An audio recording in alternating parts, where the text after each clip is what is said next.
A cidade de Jerusalém ocupa um cenário principal, central na história da Bíblia, porque ela foi a cidade que Davi transforma na sua capital, a capital do seu reino. Ele vai unificar as tribos e ele conquista uma cidade que pertencia a um outro povo, chamado de Jebuseus. E a conquista é narrada na Bíblia, uma batalha que ele trava ali, e até uma forma curiosa, Jerusalém ela é conquistada não porque Davi derrubou as suas muralhas, invadiu a cidade de maneira poderosa, mas foi de uma forma muito sutil. A cidade tinha muralhas inexpugnáveis e ele vai entrar pelo sistema de abastecimento de água da cidade com seus soldados e, de repente, numa coisa à la cavalo de Troia, como a gente costuma lembrar da história, ele entra na cidade e a cidade assim é conquistada. Davi, ele vai fazer com que Jerusalém seja a capital política e religiosa do reino, porque ele vai construir o palácio dele lá e vai levar a Arca da Aliança, que é uma caixa, né, de madeira banhada a ouro por dentro e por fora, que guardava as tábuas dos 10 mandamentos. E ele leva esse símbolo principal da religião do Deus dos hebreus, ele leva para Jerusalém, transformando Jerusalém na sua capital. Mas não apenas por isso.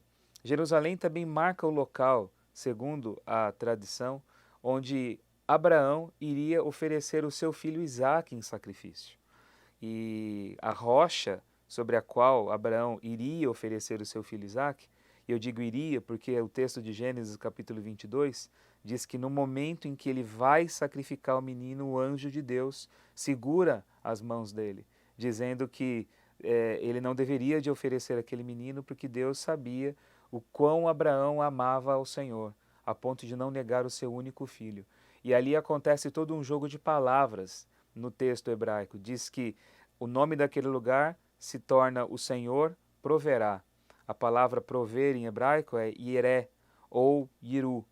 E aquela cidade, aquele local, aquela montanha, que é o Monte Moriá, ficava na região de Shalem, que era o reino de Salém, onde Melquisedeque era o rei. Melquisedeque também é um nome, uma figura bíblica muito polêmica, porque ele aparece na história assim, sem ter começo, sem ter fim. Alguns até pensam que ele é uma figura sobrenatural, mas tudo leva a entender que ele era um rei sacerdote que adorava o Deus Altíssimo, como diz o texto de Gênesis, que era rei daquele lugar.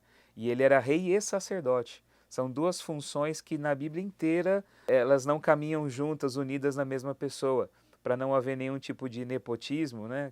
Essas funções são separadas, o rei e o sacerdote. Melquisedeque é o único que é rei e sacerdote e é o rei de Salém. E o Monte Moriá é o monte onde Deus iria prover, Iru, prover a paz, Iru, Shalem, prover a paz de que forma? Através do sacrifício do único filho. E isso vai formar toda uma leitura cristã do significado daquela cidade, porque é exatamente em Jerusalém que Jesus é crucificado. O Filho único de Deus foi oferecido e através da morte dele a paz foi providenciada, foi dada para todos os seres humanos, a reconexão do homem com Deus. Então Jerusalém tem todo um significado espiritual. E mais ainda, a tradição judaica diz que daquela pedra onde Abraão iria sacrificar o seu filho, o mundo foi criado. Então o mundo passou a ser criado a partir de Jerusalém para o resto do planeta, transformando em Jerusalém o centro de todas as coisas. É muito comum a gente ver mapas antigos da Idade Média que mostram o mundo como se fosse um trevo. Você vê ali Europa, você tem a África, você tem o mundo novo e você tem ali no centro Jerusalém, unindo todas as coisas. As cruzadas na Idade Média foram uma forma de também mostrar como que o poder e a conquista daquele território conferiria legitimidade espiritual e também militar para aqueles que dominassem aquele território. Então, Jerusalém, ela faz parte do imaginário da humanidade, desde tempos muito antigos. E a disputa por Jerusalém é constante na história, desde os dias antigos até os dias de hoje também. Por isso que muitos de nós temos interesse em saber o que acontece lá. Por isso que, é claro, o Oriente Médio tem uma complexidade que vai além da religião, as questões políticas e econômicas envolvendo os conflitos modernos que a gente assiste. Mas para quem está do lado de cá e não está vivendo a vida lá, e para quem não conhece muito de geopolítica, existe um pouco dessa memória afetiva religiosa com o lugar, fazendo com que os interesses e os olhos do mundo todo estejam voltados para lá, para aquilo que acontece naquele lugar.